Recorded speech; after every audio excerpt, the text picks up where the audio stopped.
So, how do you find consumers whose intent it is to try to qualify for a mortgage?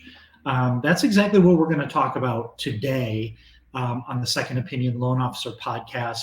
And we're really going to talk about this within the context um, of creating content and doing video content. And that's everything that we talk about here on the Second Opinion Loan Officer podcast. Is there are thousands of consumers every single day that are going online after getting tricked into filling out a form from a lead generation company or a telemortgager company, and they're going back online with more detailed questions, and they're looking for answers to their questions about qualifying for a mortgage. And that's really so. The way I like to present this is these next three episodes. So I have three episodes coming up here of the podcast, whether you're watching this on the YouTube channel. I have some visuals, or if you listen to this in the podcast, um, it's the same. You can go to the YouTube channel if you want to see the visuals, but mostly they're bullet points to kind of keep the conversation going. I will show some examples of some things, but these next three podcasts, I kind of label this under cracking the consumer direct code. And creating content is important, but why we create the content and how we create the content is super important.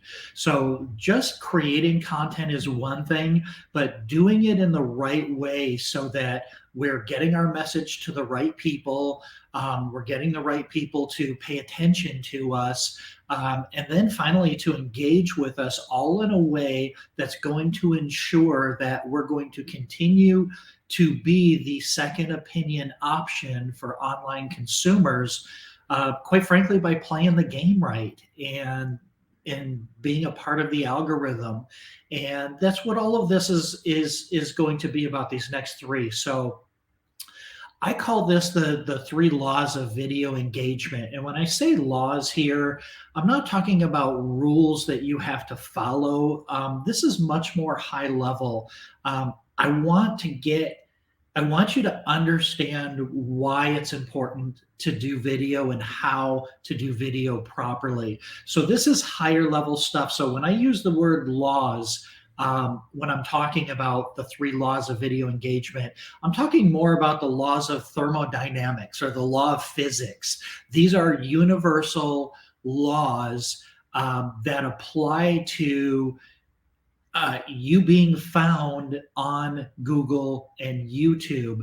We're pretty much talking specifically about YouTube, but I really do use them interchangeably, because everything that we teach here in the Find My Way Home Expert Network and on the Second Opinion Loan Officer podcast and YouTube channel is to create video content. And then you can take that video content, create that into written content that can be found on Google. But starting on YouTube and starting with video is sort of the premise where we start all of this. So there are three laws of video engagement: the law of intention, the law of attraction, and the law of attention.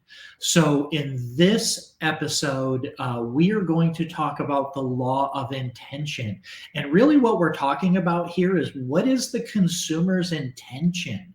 Like, what are they trying to do? How do you get your message in front of somebody whose intention is to get an answer to a specific question that you've already answered? So ideally, you want your content to be seen by somebody that has a need for what you're creating your content about. And there's an interesting dynamic that happens when you're creating content. You can't necessarily, you're not creating content. Well, there's a couple of things that you need to realize, and I'll repeat this several times because it's really, really important.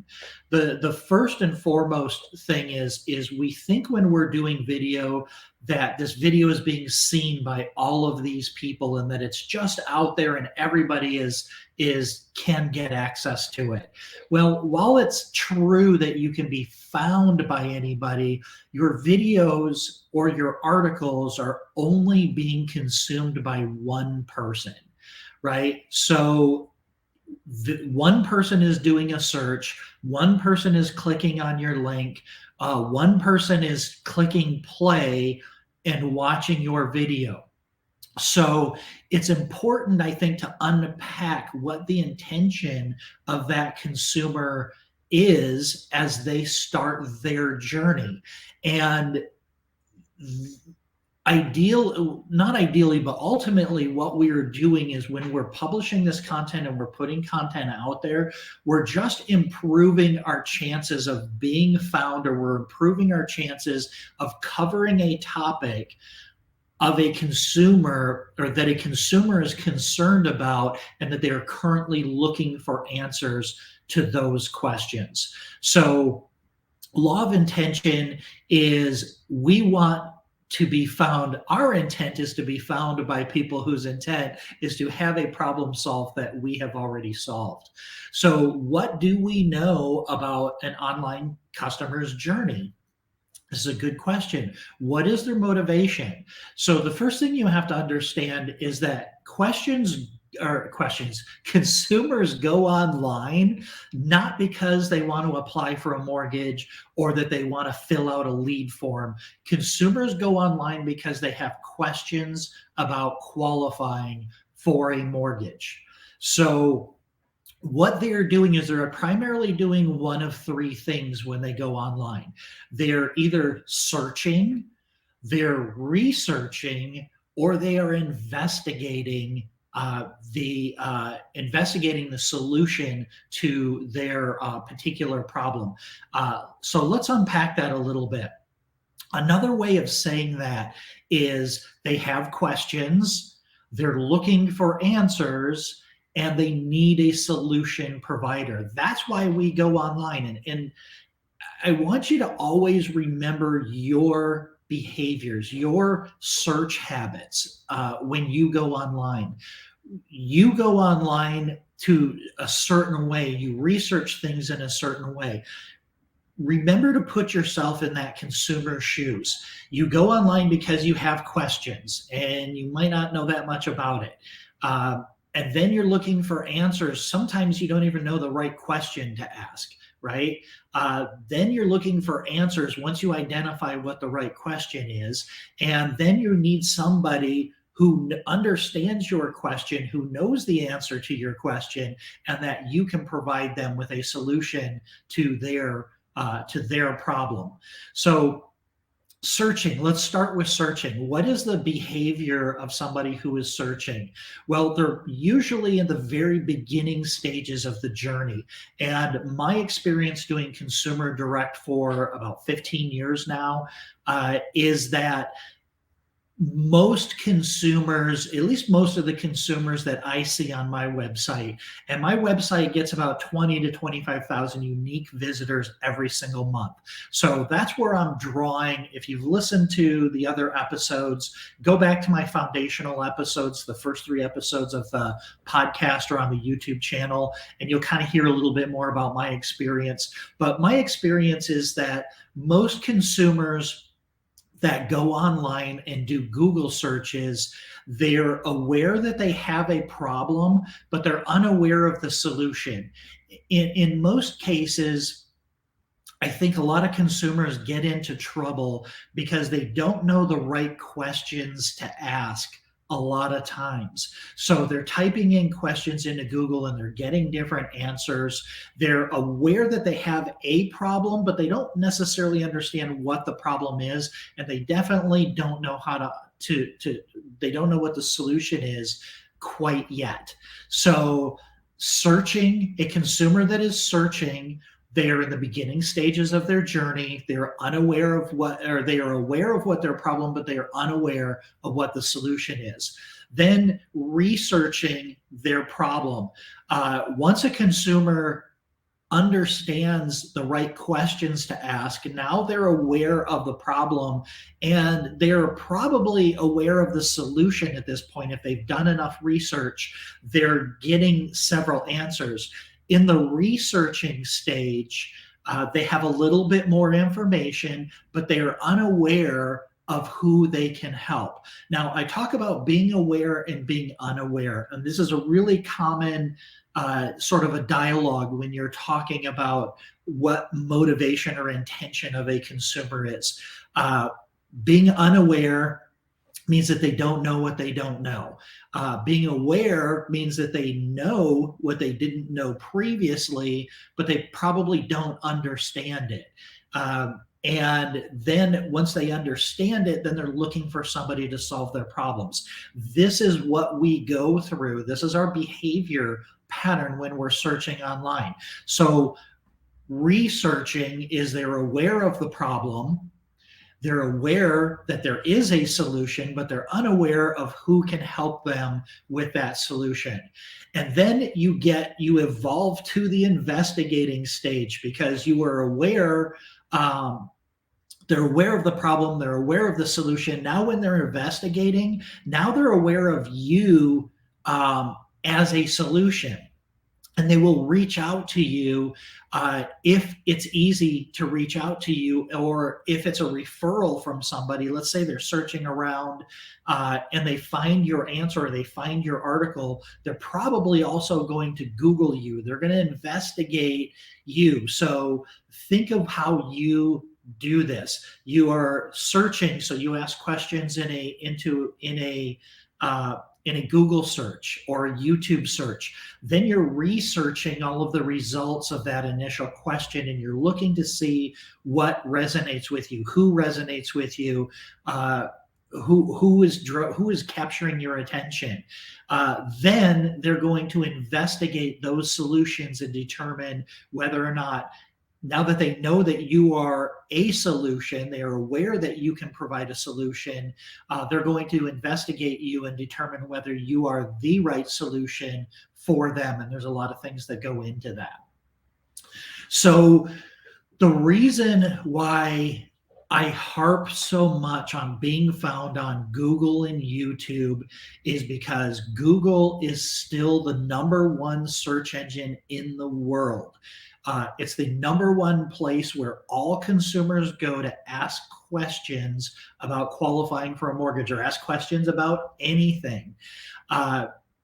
The YouTube is the #1 search engine in the world for anyone that's 35 years and younger. They're using YouTube just like they're using Google, or they're probably starting in Google and then finding YouTube. But the 35 and unders, they're starting on YouTube and they're searching for somebody that did a video to answer their question. So here's something, this is a concept that if you can wrap your head around this, it will make a lot more sense of what kind of content you create, where you publish that content, and what kind of engagement or interaction you can expect. So the intention of the consumer is exposed by the tools the consumers use to get answers to their questions. So if they're on Google and if they're on YouTube, chances are they are high intent searches. They are high intent consumers. They are probably problem aware. They may be solution aware, but they are using tools like Google and YouTube because they have a high intention of getting answers. And that's important to understand. The contrast to that is social media. So consumers on social media are not there because they have a problem. They're there because they're socializing. They're either looking at pictures, they're checking the status of their friends, or they're just burning hours of their life watching memes or looking at memes or whatever they're doing. But social media, anything we put on social media is interrupting the activity of the consumer that's already on that platform. They did not go to that platform because they had questions about qualifying for a mortgage.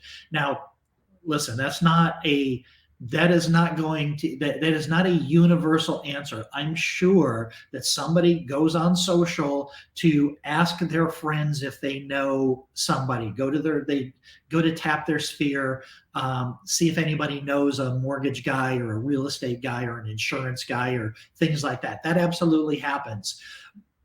But if they're not, and in the rare case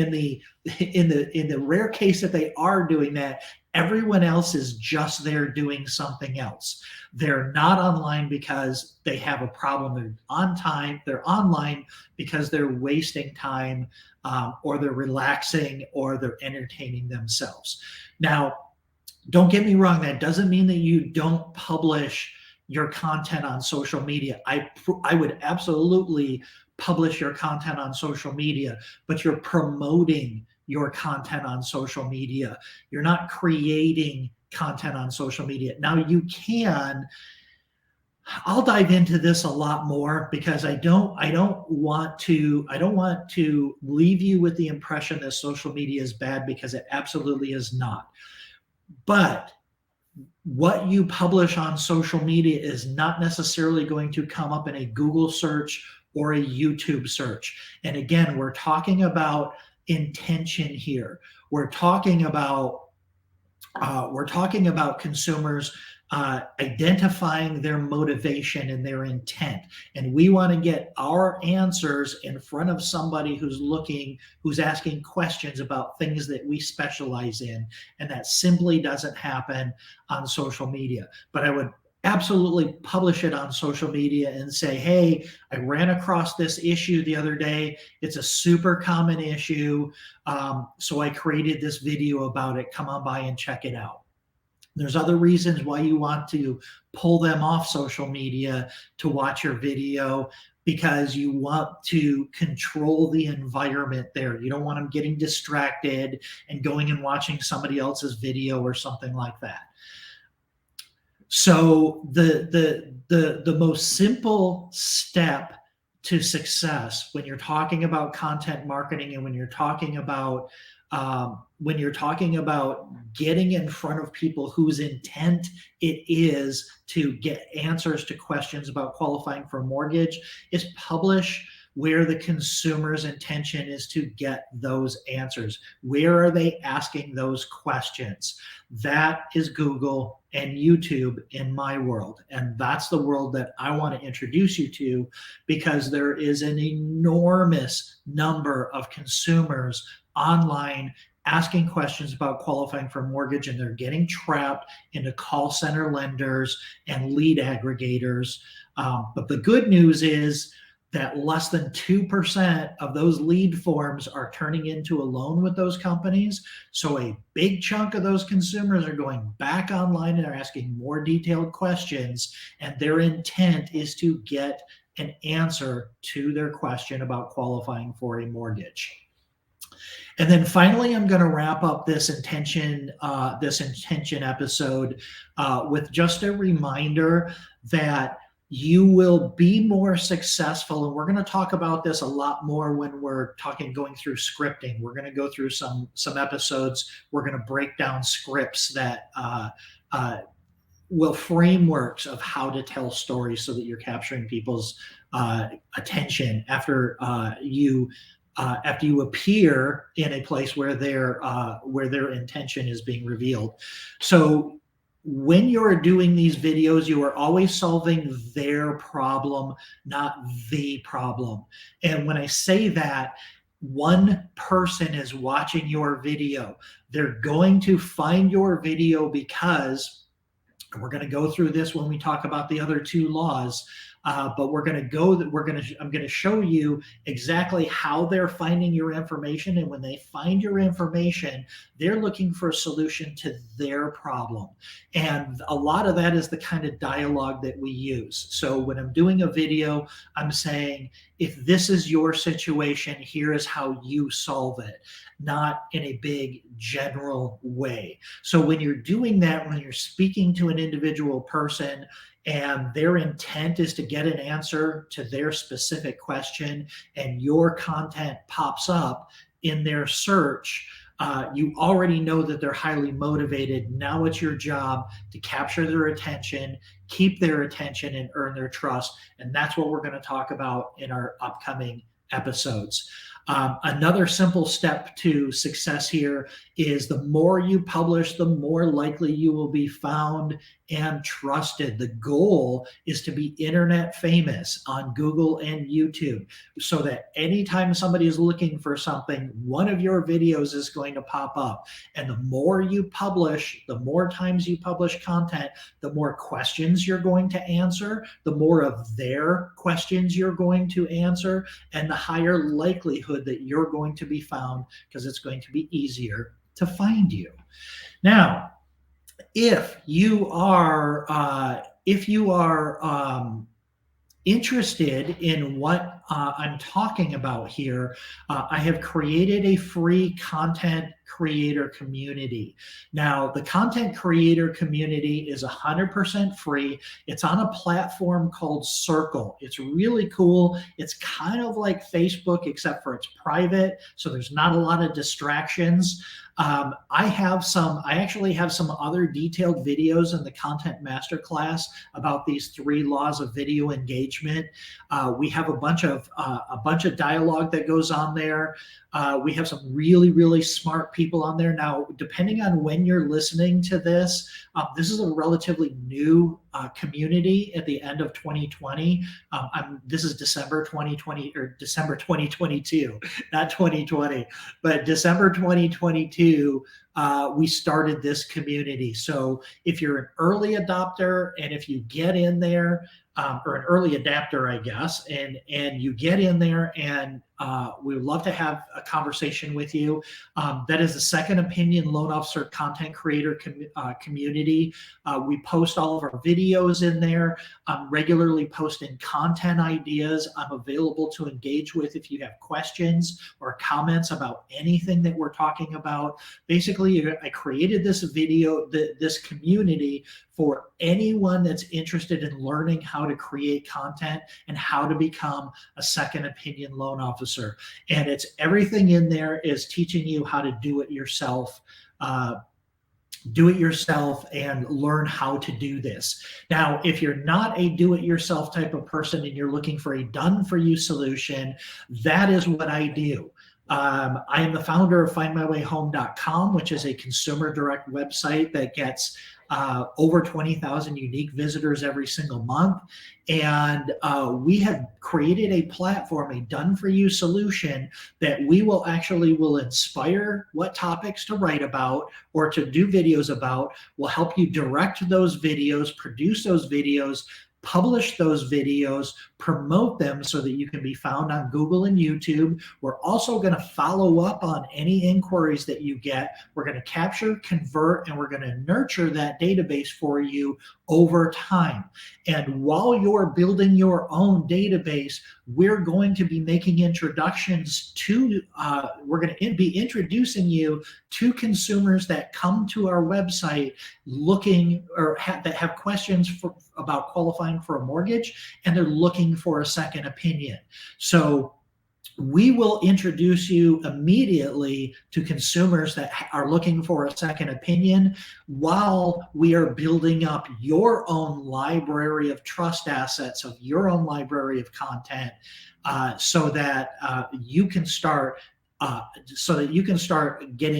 attracting those consumers that are on Google and YouTube looking for answers to their questions about qualifying for a mortgage. So thanks for joining me, and make sure that again, this is a 3-part series. So make sure that you watch the other 2 so that you can fully wrap your head around everything that we're talking about. If you have any questions or comments, you can engage in the community.